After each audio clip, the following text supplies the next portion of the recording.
Hello, movie patient, and welcome to Film Therapy. I am Brienne, also known as Miss Movies, also known as your film therapist. I need to turn myself down, and there it is.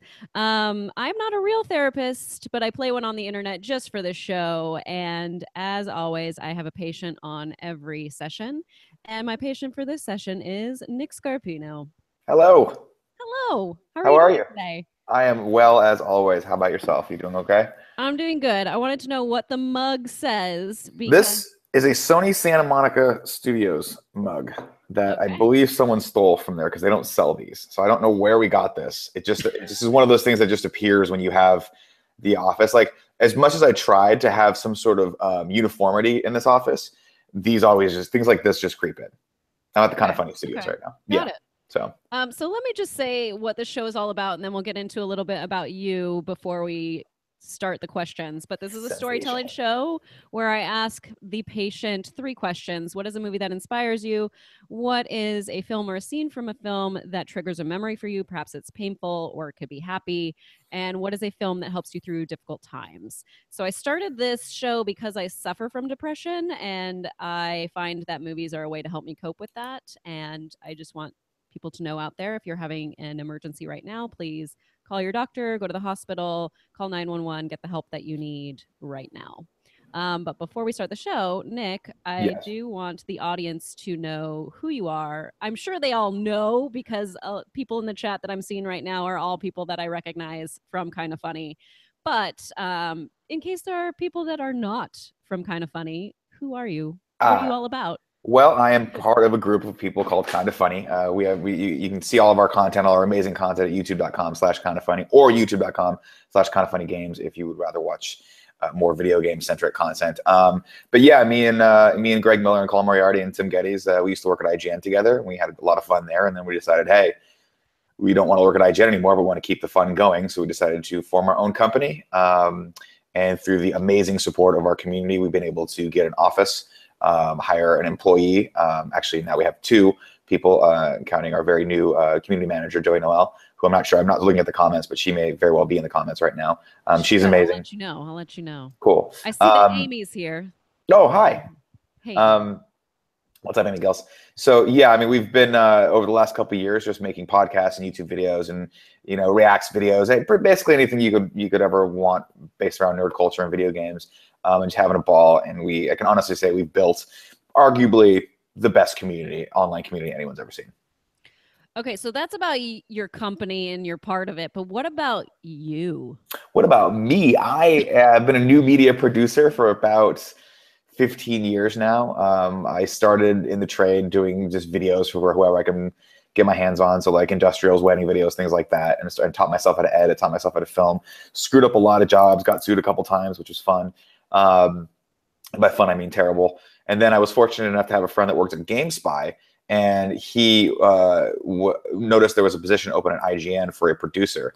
And so I interviewed for it, didn't hear back for 6 months, then finally got a call back that I needed to be up in San Francisco in 2 weeks. So I basically had to leave my whole life, had to break up with a girlfriend, basically tell my mom that I wasn't able to come over for Sunday dinners anymore. But everyone was very supportive. And so I went up there and I worked for IGN for 10 years and grew the team from about 3 people. I think I was the 4th member of the team. When I left, we had about 30 members of the video team. And it was me, and then one other person was above me leading that team. So we were able to really build something special there, and it continues to endure today. And then eventually I was like, I kind of just want to try something different and do something else. And we started the Game of a Greggy channel with Greg Miller. And that was in, I think, 2013 after we came back from VidCon. And it just kind of spiraled downward from there. Now, you casually dropped something that I want to pick up and ask you about just Yeah. for a second. When you say you've been sued a few times, like, Yeah. does that mean 2 times or what does that mean? Well, actually once, but actually twice, but by the same person. So what had happened Okay. was Okay. when you shoot wedding videos are probably the most, they're probably the most stressful thing you can possibly do. And I've done some big shoots, and I've done some commercial shoots, and I've done some shoots for like really big sponsorships, things like that. But I've never been more stressed out than when I have to deal with a bride on her wedding. Yeah. For some reason, the grooms don't give a shit. Always the bride. I don't mean that to sound like in any way, shape, or form sexist. I just think that for out of the majority of the weddings that I've shot, the women cared way more about it than the guys. Most of the guys were just drunk and hitting on the bridesmaids. But no, I worked for a small company, and the company got sued actually, but I was the one that shot the wedding. And it just turned out she wasn't very happy with the way it worked out. And she ended up not showing up twice. So every time we'd show up to court, we prepared everything. And I was like, look, I'm totally willing to defend my work. I think I did a great job. It was one of the best things I'd ever done up to that point. It just turns out she wanted her money back and failed to show up twice. But the build up to that was stressful enough. Just knowing that someone out there wants to take you down. Wouldn't it be easier to like just say, hey, I want my money back? I don't know. I think she did that. I think she ended up doing it with all the vendors, and like I don't know. So this is like not just that sounds like it's not just a situation of the video or your work. Yeah, I think it was more of a situation like I'm swindling all of my vendors. It was kind of like that, and it was a small claims court thing, so it wasn't anything big. But you know, it was one of those things where you go in and defend yourself. And so the company that I worked for, I really liked the people I worked for, and so of course I was like, yeah, I'm going to come to support, and I'll say whatever you need me to say as far as honesty is concerned. I wasn't going to lie for them, but I didn't feel a need to. But that was very, very stressful, and it was one of those things where what's funny is I had a camera. I used to shoot on an old Canon XL1. I don't know if you remember that camera or not from back in the day. No. But the cameras used to shoot on mini DV tape. They were these little tiny magnetic tapes. I know what you're talking about. Like this big, yeah. And I didn't know anything really. And so I didn't know that you were supposed to use a specific type of tape over and over. You can't like swap tapes out because the gears in it had like some of the tapes were a little bit more rated to deal with the gears. And so I had a tape just completely explode in the camera, like rip up. And then from that point on, I didn't realize it, but I shot like 6 or 7 weddings with the camera malfunctioning. And so all throughout the footage, you'd see like digital just noise and shit. Oh man, and that's rough. And then I finally got the camera fixed, and the next wedding I shot was her wedding, and it looked great. And I was like, thank God. Like everyone else, we'd either cut we were honest with them, like, hey, the camera malfunctioned, so we cut them a deal, or I was able to edit around it, and they were like, totally fine, we love the work, it's great. Then I get the camera back, it's perfect, the footage is great. I'm getting these beautiful like silhouette, like they're in silhouette kissing, the sun setting behind them, and everything's amazing. I'm thinking, dude, I'm the next fucking Tarantino. And then suddenly, 6 months later, it's not so much. But I got out of that racket pretty quickly. Very stressful. There was a comment in the chat that made me chuckle a little bit from Penguin Von Penguin, Law and Order Special Refunds Unit. There you go. There's a fraud unit somewhere in there, yeah, for sure. All right, so let's get into the show. Now, you've been on the show before, but it was very specific to Fast and Furious. So all the answers were Fast and Furious. It was you and Tim. You can find that on this channel where we talk all about the Fast and the Furious. And I'm very excited for April. I have an advent. I'm counting down. Those chains that you make out of paper? Got one of those. Oh, good. Yeah. So I'm getting ready for the Fate of the Furious, which I'm disappointed is not F8. No, see, of the Furious. You and I, our family's very split on that one, because I like that they're calling it Fate. I like that it's a little bit more subtle. I love that they're going in the darker tone of this. I think it's going to be a great addition to the family. Well, I really do. But Tim just like, I think actually no, I would have been okay with him putting F8. I think Tim was like, no, it's got to be Fate. For only reasons that Tim can understand. Sure. Yeah, for sure. All right, so let's get into our first question. I want to know, what is a film that inspires you? There's lots of films that inspire me, but when I think of films that inspire me, I think of films that are made by people who really had to do a lot to get them done, right? Like, obviously there's amazing films that came out this year. I think particularly the end of 2016 ended up being a really, really amazing year for films. But when I think of films that inspire me, I think of films like my buddy Mike Oransky's film Phobia, which probably you haven't seen. But he made it over weekends, over the span of like an entire year with his friends for, I think, a budget of sub $5,000. I think it was like maybe less than $10,000, maybe $5,000. And it's just a really true testament to like that indie spirit, right? And like he was able to, him and his producing partners were able to sell it and get it distributed in Walmarts. And so actually, like, there is a copy of his movie, legit Blu-ray copy, sitting on a shelf somewhere. And I think that's really, really cool. And when we did a podcast with Kevin Smith, we gave it to Kevin Smith. So maybe Kevin Smith's seen it, we don't know. But obviously Kevin Smith's the indie icon for everyone. And, his movie Clerks is very inspirational to me as well. Is Mike Oransky the one that like is launching a YouTube channel or Yes. relaunching a YouTube channel or No, something? he is. He's doing a weekly vlog Okay. because he just wants to talk a little bit more about his experiences in filmmaking, what he wants to do, and he's kind of tying that in with a lot of personal stuff that he's gone through to kind of build up to this point. So, a year ago, he decided that it was time like to lose weight, and I can empathize with that. I can too. Up until this point, I think he's lost somewhere upwards of like 30 pounds. And so it looks Nice. great, and he did the way he did it. I think I might be on one of his vlogs at some point talking about it. But he really kind of credits that to being the inspiration that he wanted. Like it gave him inspiration to start this blog and to talk to a community and to kind of be a little bit more outward about it. And so anyone out there watching who wants to, you can go subscribe to his channel. I believe if you go to classicaransky.com, I think it'll lead to his YouTube channel, classicaransky.com. Or you can just search How would you spell Aransky? Arank. Hold on, I gotta write this down. Aransky, Aransky. Nope. Okay.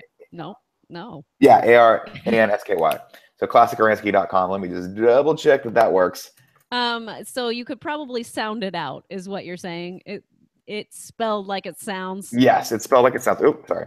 Yeah, Classic Aransky. Aransky. Classic Aransky. And phobia is Phobia is his film. He's made quite a few films. You can see he has a great intro video that I think he put it up. I'm not sure if he put that one up yet, but he talks about the movies that he's made. And he used to work for a company called Black 20 back in the day. So I don't know if you remember them or not, but like he worked with a lot of people, including Amy Schumer back in the day before she was anything. So like you can see some of the footage she has of her when she was like, really early. standing. Yeah, it's and God bless her for it because her career has been just amazing. But that's an inspiration. Everyone starts from the same place, really. Like you start with no body of work and no one knows who you are. I don't care. I mean, that's obviously there's exclusions to that where there are people who are born into, film families and film royalty. But even those people, like, we had Max Landis on, and his dad is, by all accounts, royalty, but he still has to work his ass off. And he writes every day, and he writes comic books, and he writes movies, and he writes whatever the hell he can. I think he's a robot. I don't think he sleeps. I definitely think that I don't know how he does anything. Like he's on Twitter a lot, so He's I'm on Twitter a lot. And how are you show running? Like I don't get. He must have a clone. Yeah, I think so. Got a clone. He has a clone, but and it's totally like that Christian Bale movie. Which one was it? Not the Prestige? What was the other one that was The Prestige? Was it the Prestige? Oh, it was the Prestige. Yeah, I'm sorry. I'm thinking the Illusionist. But yeah, the Prestige, where basically you end up. Oh wait, are we gonna spoil the Prestige though? Okay, if you haven't seen The Prestige by now, go watch The Prestige. Fine, I won't spoil it for you. It's amazing. FYI, Inception, it's all in their brains. Just wanted you guys to know that. Okay. Spoilers. We already knew that. It's all a dream. Starting at the beginning. Fair enough. But for Mike, you said about weight loss. That's what like got him started on. Yeah. So he lost weight and was like, you know what? It kind of, I think, triggered something in him where he was like, I can do this. I forgot that I could do this. Like I can do something good for myself. And I think I've always said like creativity is good for the soul. I think, even doing a blog, even if no one's watching your blog, it's good for it's just good for you. It gets you out of your comfort level. It grows you, creatively and mentally. And in this instance, it had a very good reaction on him where he was like, I lost a lot of weight. I can do this. I can do whatever I want. And I think this is it's one of the tools, basically, he said, that inspired him to go out and do another film. So he's currently developing another project with another ex-IGNer. They're writing the script for it right now. And I can't wait to see what that's going to be because the concept is completely ridiculous. I don't want to spoil it yet, but he's going to talk about that in his vlog and then build up, hopefully, to them either getting the project off the ground or selling the script, or we'll see what happens with it.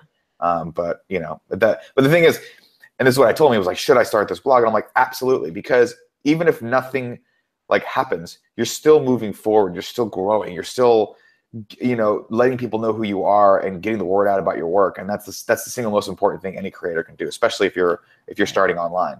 You've got all these tools at your disposal. Exactly. I think it's really interesting though, because like especially starting with weight, and I've had that issue too, and I know you have also had that issue as well. So did you find that losing weight for you like was a motivator or has got you different places? Yeah, definitely. I mean, the thing is, what it proves to you is like when you're, and trust me, I know I've been there, right? So I used to be, I think I topped out at about 265 pounds. Now I'm a 5'8" Italian boy. That is a big boy. I'm not like a Greg Miller. Greg's like, a lot of people when they meet Greg, they're like, holy shit, you're tall. He's like 6'3". He's a really big guy. And so obviously, you know, 260, 250 for him is not whatever. I don't know what he weighs right now, but if he were to weigh 260, I don't think you really see that big of a difference because he carries it so well. But I'm 5'8". So I look like a rhombus just walking around. If you see pictures of me from college, it was just like I was just like a walking square that would just walk around with, you know, really cool hair. I had a better hairline back then, but it was terrible. But when you're, long story short, you know, when you're at that point in your life, you are depressed. You're not feeling very good about yourself, and it can seem like a seemingly insurmountable thing that's ahead of you. And then realizing that, I think the biggest tool at your disposal is realizing that you don't have to do it all at once. Realizing that if you have a plan, you can take it day by day and just chip away at it little by little into these manageable, bite-sized, no pun intended, things. And you can lose the weight, and you can do that. And once I went down from I think the way I did it originally was I went on the Atkins diet, which I recommend the modified Atkins diet, but not the original Atkins diet, where you're just putting basically cheese on bacon on mayo. But I went down to, I think, 220. So 265 to 220 in the span of like 6 months. And it was just one of those things where I was like, and that, I think if I remember correctly, was like in that period was when I made my first short film, where I was like, this is amazing. Like, it just dawns on you that, like, don't put the full stress on yourself and don't be so hard on yourself. Just take it day by day, have a plan, execute it, and you're going to go up and you're going to go down. You're going to have, you know, you're going to make 2 steps forward, 1 step back. But ultimately, you know, time and effort are really all you need to achieve anything. Right. You know, and I think that's kind of where Mike's at right now, where he just realized, holy crap, like, it wasn't as hard as I thought it was going to be. All I had to do was just kind of believe that I could do it, and like believe that any of the failures along the way were kind of meant to be, and I had to overcome those to ultimately achieve and appreciate that success. And so, yeah, I mean, I'm very proud of him. Obviously, he's a producer still at IGN, and he's doing great work over there too. I mean, I feel like I went through a weight loss within the last year and a little bit more, a year and change, I would say. But like I had kids, so Yeah, I that's put hard. on It's weight difficult. for a specific reason. And then when you have your first kid and trying to get that weight off, it's a little bit different because your body has never gone through this before. So Yeah, you lose a lot of weight really quickly at first, and then there's probably like an extra whatever 10 or 15 pounds that you need to sure. lose on top of that. And like that just kind of almost naturally came off for me with my daughter. But then with my son, like as soon as he was born, it was like 1 pound lost. And I was like, wait a minute, like, why didn't I drop like 10 pounds like Right. immediately? Like a human just came out of me. Like, what's the deal? And then that coupled with the fact that I was like severely going through depression, like a Yeah. really bad time. It was such a bad time after my son was born. And I feel really like sad that I was just this shell of a human for like 2 years. And it wasn't until like, and I put this up on like a Facebook page, like it took me seeing a picture of myself to like understand like I need to change. Like that's not who I remember who I am. And so then I like finally was like, all right, I can take care of this. This is gonna work. I tried isogenics, which is like a 30-day program, which dropped me some, but that kind of like kickstarted my weight loss. Yeah, And that's like, awesome. and so luckily I lost like 25 pounds. I'm like back to like high school weight, which is crazy. It just it just carries different though. But You what know, is it's the? not carried the same. Well, I mean, I don't know. I wouldn't be able to tell you because I've always been overweight. Like that's the sad thing is a lot of people when I hear them talk about, they're like, oh, I wish I was still the same size as when I got married, or I wish I was still the same size when I was in high school. I'm like, I don't. Like I don't. I've never in my life. Like I think back to when I was a kid and maybe I had abs back then. But like from like 11 on, it's always just been this nice layer of like insulation around my entire body. That I've never really had a very healthy body image of myself. That's just never going to be. And it's funny because I talked to Colin, I talked to Tim, and I was like, you know, or Kevin specifically is like, you know, you always think of yourself as kind of a fat guy, right? And I'm like, well, I'm always going to think that way because that's just how my brain's wired, right? And part of it's a defense mechanism, and part of it's just I've never looked like Chris Pratt in that shower scene in Passengers, and I don't think I'm ever going to look like that. But you know, here's hoping. All you can do is try. Give it your best foot forward. Exactly. And I feel like same with Mike and making his movie is that like I now like do a lot of hosting and stuff, and I wouldn't have done that if I didn't go through that journey of losing weight, like, and Good. building Yeah, the confidence. I would absolutely. never have gone on your guys' show until like I went through all that.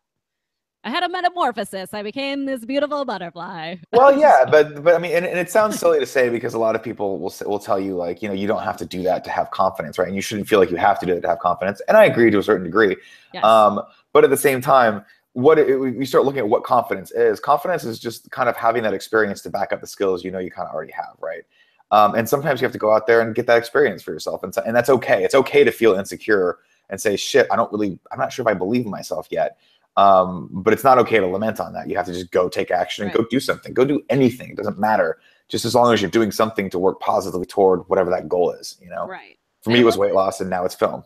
Yeah. And it wasn't just weight loss either. It was like working on myself and working on like getting a therapist and stuff like that. So it was a whole body makeover. Yeah, inside and out. But that's great then. And honestly, that oftentimes goes hand in hand, right? Right. So like recently I've been talking about like I've had a bad bout over the last few years with claustrophobia. And so I've started seeing a cognitive behavioral therapist. And I think of him as my mind coach, right? He's just the guy that basically I go to and go, this thing it either terrifies me or gives me anxiety or this, and we talk through it and we figure out the plan to kind of go to kind of overcome that. Yep. That makes sense, right? And so the way I look at it is this. If you wanted to learn jujitsu, for instance, which is something that I'm also doing, would you just go out on the street and ask someone, or would you trust that you're just inherently going to know those skills? Or would you go look for someone, a mentor that can teach you those things, right? That can help you through that process. And so I don't think it's out of the realm of ridiculousness to think, okay, well, that's a physical skill. What if you want to learn a mental skill? What if you have a deficiency someplace where you feel like you could be better? How do you do that? Well, you owe it to yourself to find someone that can help you through that process. I mean, you can read books and you can potentially, you know, you have friends and you have support in your family, but ultimately, like, you know, if you have a broken bone, you go to a doctor, right? If you want to lose weight, you go to a nutritionist, or you look for people like that can affect you. And so I don't think there's any shame with that, other than for whatever reason, our society has stigmatized therapy, like mental therapy, because they think, oh, you know, especially for a guy, you know, I feel a lot of pressure not to talk about it because it's like, well, you're supposed to be strong and you're supposed to be able to take care of those problems yourself. And I'm like, but for whatever reason, I don't have the tools to do that. So I need to go find those tools someplace. And it's been an incredibly, incredibly positive experience. Yeah. Awesome. Yeah. Let's get into our second question so we can talk more about movies. Okay. It is, what is a film or a scene from a film that is a trigger for a painful memory or a happy memory for you? I have both, and it's from the same film. So recently, I've fallen in love with a small film called La La Land. I don't know if you've heard of it or not. I have. It's two little-known stars. I think they're going to be something big one day. City of Stars. Yeah, trust me. Greg's been singing that song lately, and Greg cannot sing. And so every time he starts singing it, it's like a bad burlesque show. He just kind of like, it's disgusting.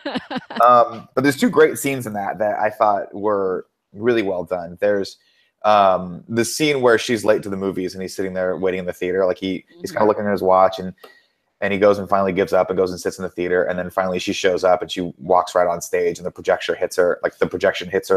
She's lit up and she was looking. Who does that? Who goes up to the front to do that? Well, first off, I love that there was a stage that she could stand on because most movies don't have that. I've been to that theater, the Rialto Theater. Is that the Rialto? Stage, yes. There you go. And so she just goes up there and looks, and he has that great moment where he doesn't even hesitate. He just stands up and looks at her, like doesn't give a shit about anyone in the crowd that can't see the movie behind him. And they lock eyes and they both smile at each other, right?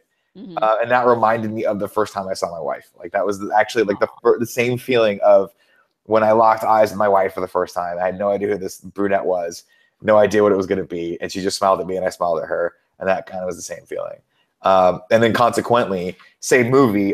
There's that gut wrenching scene where he kind of surprises her. And wait. We got to go back a second. So you have to like paint the picture of where you saw her and all that. You can't just go right into the next thing. Sure. Well, I was a young lad of, I think, 27, doing what 27-year-olds do on a Friday, or I think it was a Saturday night, actually. I was at a bar. not any bar, but it's a bar called the Comet Club, like a shooting star, like a comet, Okay. which is in the marina in San Francisco, and it's arguably one of the probably skeeziest bars you could be in that area. And so me and my friends used to love patronizing that place because we could get booths and just have fun. And it was like it's a dance club, so when girls got tired of being at the more reputable bars and they actually wanted to have fun, they'd come here to dance. And so we figured, hey, they've already had a couple cocktails, so it's not going to cost us that much. So we can damn, I'm getting blown up right now. But so I went out, and that was back then when I used to smoke a lot of cigarettes, which thankfully I've since quit. But I went out to go and smoke a cigarette, and these two girls walked up to me. One of them walked up to me first, and I forget her name. And she asked me for a cigarette. She was like, "Do you have a cigarette that I could have?" And I looked over and I locked eyes with this incredibly cute brunette. And I was a little bit drunk and probably a little bit ballsier than I am now. And I said, "I will absolutely give you a cigarette, but you have to tell me that girl's name." And that was pretty much kind of a dick move because I think the girl that asked for a cigarette was liked me, but the other girl, I was just like, there was just something there, and that was the girl that ended up being my wife. Aww. And then I drove her home. I asked for her phone number. She said she was like, I basically walked her to her door, but I had all my friends in my car because back then I didn't live in San Francisco. And so me and like a bunch of my friends, mixed group of girls and guys, we're all sitting here watching this happen. And I walked her to her door and she looks at me and she's like, "You're not going to kiss me. And under no circumstances are you coming up. But here's my phone number." And I was like, I want your phone number. She's like, "Okay, fine. Here's my phone number, but you're not going to call me." And I'm like, "What do you mean I'm not going to call you?" She goes, "I know guys like you. You guys like you are basically all about, if it doesn't happen that night, it doesn't happen." And she goes, hey, she's like, "No harm, no foul. I get that, but here's my phone number, but I guarantee you're not going to call me." And I was like, shit. In the back of my mind, I'm thinking she's right. I was probably not going to call her. But since she challenged me, I called her the next day and we went out that night. That's funny because I said the same thing to my husband. There's something, I don't know what it is about a man being challenged by a beautiful woman that you're just like, I have to rise to this occasion now. It wasn't exactly that. It was more of okay. So I was totally wasted and it was my birthday. I was totally wasted. I was walking back to the row at SC because we met at SC and he was out on the porch of Pi Cap and I kind of knew him a little bit. Okay. We had a few interactions. We met at a DDR party. And then I saw him outside. I knew he kind of liked me. And he was outside with his buddy smoking. And I was like, "Hey, how's it going?" He's like, "What's up?" And I was like, "So wondering why you haven't asked me out yet." He was like, "What?" And I'm like, "Yep. I just wanted to know because I know you kind of like me." And he's like, "Well, give me your number and I'll call you." I was like, "I'll give you my number, but you're not going to call me." And he's like, "No, give me your number." So I was like, "Well, you don't have anything to write it down. You're not going to remember it." Right. You're hammered right now. You're not going to remember 7 digits. He's like, "Trust me, I'm going to remember this number." I was like, "All right, I'll believe that when I get the call, which I won't." And so then I just told him it and he's like, "All right, I got it." And then I left. And did he call you? Oh, obviously he called you. Yeah. That's good. Yes. That's good. But we also had at that time, didn't have Facebook. So we had what was called like the Greek directory. Oh, interesting. Okay. So he probably could have found my number in that if he had it. That's a dangerous thing. Just a bunch of girls with their phone numbers just laying out there. That's crazy. Right. I don't know if I doubt they do that anymore. Well, they have Facebook. So that's true. They have direct message in Facebook. That's true. Mm-hmm. So. Here's an interesting comment. Miss Movies and Nick are married. Plot twist. Yep. That's us. We're married. Yeah. We're married. About the same story. Anyways. Turns out I went to USC too. No, I didn't. What do you know? Yeah. You know what? Steven Spielberg didn't go to SC, so it's okay. He didn't go to SC. He didn't graduate college. He graduated from Long Beach. No, I don't think he did. I think they gave him an honorary degree. You know what he did? He turned in ET as his final. Oh, that's cool. And they gave him a degree. That's nice. Because a friend of mine was in class with him and he was on the list every day at class. Roll call. Steven Spielberg, not here. All right. But that was recently, wasn't it? Didn't they give him the degree 5 years ago or something like that, or 10 years ago? No. No, it was longer ago. Came out. Oh, okay. Around that time. That's crazy. Yeah. The point is, he didn't get into SC, but now he gives all his money to SC as a big FU. And we'll take his money. We have no problem with that. Good for him, man. Yeah, it's one of those things where like, you come up with a lot of reasons and excuses why you haven't succeeded in life. And for the longest time, I had a big chip on my shoulder about not going to a real film school. And then I realized, who cares? Like it doesn't matter. I have a lot of friends that went to SC who aren't making films. So that's just the way it goes. And a lot of friends that are in the industry. It's all about the connections you make. So it's not even really where you go to school. Yeah, so you said you were going to go into another story. So I want to make sure we get to that of La La Land and a different scene. Yeah. So about 3 years after my wife, or 2 years after my wife and I got together, I had a kind of come to Jesus moment where she realized that I was kind of the one for her and I wasn't ready to get married. So we actually broke up for a while and it was gut wrenching and it was fucking hard. And we were both really depressed afterward. And there was that scene where they break up over dinner and then they're kind of breaking up over dinner and then he's late to her show. He misses her show. Yes. And they're standing on the street. One fight and then it's over. Right. Which is how a lot of young love happens. Because you don't realize that you can actually work through your problems with words. And that's just the way it goes. And neither did I. And so we had just a place where I was like, I'm just not ready to move on. I'm not ready for this next phase of my life. And she was. And so we broke up and I had to do a lot of soul searching. But I remember getting her flowers and showing up at her work and like just kind of standing there until she came out. And I was like, I'm like really sorry. Like I really want to work through this. And she took the flowers and she's like, I really appreciate that. But I just don't think that we can. Like, I just don't think you're ready for this. Like, I don't think, it's just not going to work. And so I just remember standing on that corner, like watching her walk away thinking like, holy crap, like this is really real. Like this is not a breakup from when I was 16 or 18 or even in my 20s. I'm like almost 30. This could be the person I spend the rest of my life with. And like, what am I doing? And all of a sudden the gravity and the weight of the whole situation just kind of hit me. And I went into a big funk for like 4 months. And I told her that I would, start seeing someone to help me through this. And I never did. Actually, I did. I started seeing one dude and he was like just a fucking horrible therapist. And so he just agreed with me the entire time. He's like, yeah, this girl sounds like you don't like her. And I'm like, but I think there's something else happening. Like, I think maybe I'm really scared of commitment and like really scared to move on with my life. And like, I don't know what else to do. And then finally she sent me this letter where it was like, she sent me this, I'll never forget this. It's like a little, like this dull gray postcard that she had bought this card stock from, I think probably the like Papyrus, one of those stores like that.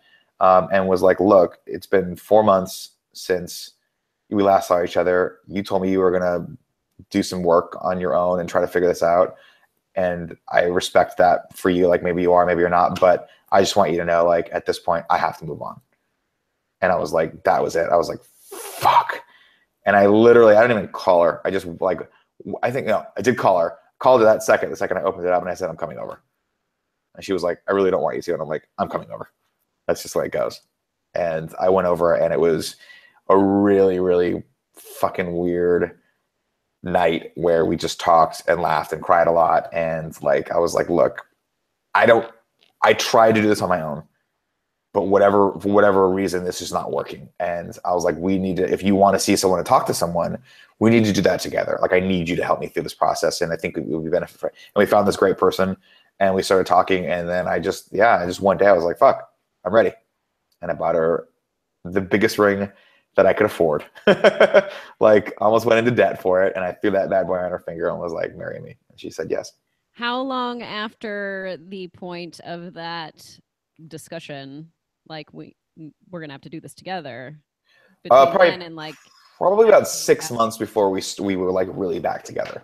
Like 6 months before, because I was basically like, look, in the back of my mind, and I was honest with her, I was like, look, I'm not ready to not be with other people. Like, I'm not ready to like just be with one person. I can't settle down, yada, yada, yada. Same thing all fucking guys in the city think, or across the country think, which is the same reason that guys are always commitment-phobes, because they always think the grass is greener on the other side. They always think that the casual sex they could be having is, way more exciting and way better than what they can, the comfort and the love they can get at home from someone, and the not dependency, the camaraderie that you have with your significant other. And so I was that person. I was stuck in that place. And lo and behold, I needed that 3 or 4 month period. Maybe it was long. Maybe it was like 6 month period where I was like going to parties and going to bars and talking to women and thinking, and I just remember thinking like, this is terrible. Like it's almost like going to a bar when you don't drink. Like, have you ever been around your friends when they're all hammered and you're just like, I'm not drinking tonight? It's All a the time, My man. I God, used it to is. never drink. It's a sobering experience, especially when you used to be one of those people, and you realize you're like, holy shit, my life has changed. I am no longer in that moment in my life. I don't want that anymore. It's not fulfilling anymore. Like it's not giving me the same gratification and validation that I used to need. I used to look for in others. Now I have this person who can be basically my partner forever, and that's a very special thing. And I'm like letting that go. And so like I'm very, very fortunate that my wife gave me a second chance, largely because God, man, I don't know who I would have been if I got stuck in that spiral. And I have a lot of friends that are still like perpetually single, and like it's when you first get married, you're like, oh man, you're so lucky because you can go out there and like do all this stuff. And then like 5 years later, you're like, wait a minute, I really like my life, and you're still struggling to try to find someone that you can like be with. And this kind of sad. Like I feel sad for people who can't find someone that they can kind of settle down with and invest in, because I have something great, you know? Right. And as with all relationships, it always goes through the ups and downs. But when the Oh, yeah. ups are up, it's really good. Like, yeah, Yeah. I've definitely had hard times with my husband, but like we're at a really good place right now. And I'm like, this is the best. It's the Like, it's best. the best when you're And at and tomorrow might be different, right? Tomorrow something might sure. happen and you're like, it's not the best anymore. We got to put some work into it. But it's like every friendship or every relationship, or it's like a job sometimes where you're like, Mhm. you get in what you put out. Oh, sorry, you get out what you put in. So if you're, if you're have a girlfriend out there, if anyone watching has a boyfriend or girlfriend, and they're just not, you're not on the same level, you're not connected. You got to talk about that, and you got to figure out how to get back connected, because you owe it to yourself. Because that one little wedge that gets put in that one day could be the mile gap between you a year from now. You just never Right. know. Because then later, when you see them 5 years later and you weren't with them, and then you're thinking about what your life could have been Right. had you stayed with them, and then Right. you're like, oh shit, why did I why did I do that? See, I think in that, I'm referencing a movie just so yeah, people understand, but I yeah. want to be a little vague so that way I'm not necessarily spoiling it. I think you're. Yeah. I think no one knows what you're talking about. I'm sure. Yeah. Very subtle. Thanks. But anyways, yeah. So There yeah, it is. there it is. Let's go to our last question, our final question. What is a film that helps you through difficult times? Anything really from my youth. I like to when I'm stressed out, or when I'm like dealing with adult issues where I'm like, fuck, I gotta like figure this horrible thing out at work, or this very stressful thing, or I'm working on a hard project. I like to remember the days where things were simpler, and so I default to movies like Big Trouble in Little China. I think Yes. that's probably my soul food, my comfort food when it comes to movies. Where if that movie's on, I will it's always on my Netflix queue. I kind of perpetually keep it there Yes. whenever Netflix It's has on it. mine too. It's gotta be. I just saw it for the first time over a year ago, What'd you and think? I was like, "Where is the sequel? Like, Oh, why I did we end know. like this?" I have no idea. The biggest travesty in film history is they never did Big Trouble in Little China 2. They I could think have. It would have been terrible. it didn't do so well at the box office, so they probably didn't have the capital to do it. But Oh, definitely not. it ends on a cliffhanger, and you're like, "Oh, wait a minute." I know. They're redoing it. They are redoing it. I think The Rock That's is doing it true. as Jack That's Burton, right. Of but course. it's not going to be the same. You can't. Kurt Russell was very much in the same league. I'll put him in the same league as like the Jack Burton character is very much in the same league as a Han Solo character for me, where he's kind of the anti-hero. He kind of doesn't have it all together. And in many ways, like a lot of people will look at that film and say Jack Burton's not even the hero of that film. Like everyone else around him is the hero, and he's just the foil the entire He's just time. there. He's just trying to like move the plot along.